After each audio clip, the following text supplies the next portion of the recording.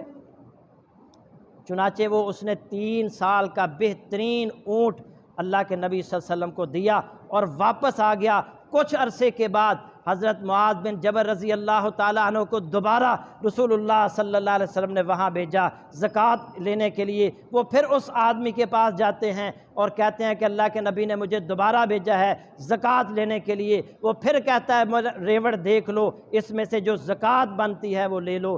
حضرت معاذ بن جبل رضی اللہ تعالیٰ عنہ اس کے ریوڑ کو دیکھتے ہیں، حساب لگا کر باہر آتے ہیں اور 30 اونٹ اور 3 سال کے جوان اونٹ باہر نکال کر کہتے ہیں یہ تمہاری زکوٰۃ بنتی ہے۔ اللہ رب العزت نے اس کے مال میں اتنی برکت دی، اس نے اللہ کی راہ میں 1 سال کی اونٹنی زکوٰۃ بنتی تھی، اس نے جو ہے وہ 3 سال کا بہترین اونٹ اللہ کی راہ میں دیا، اپنی زکوٰۃ سے بڑھا کر زکوٰۃ ادا کی۔ اللہ نے اس کے مال میں اتنی برکت دے دی کہ اس کے اگلی دفعہ جب زکوٰۃ لینے کے لیے گئے تو 30 اونٹ اس کی زکوٰۃ بنی۔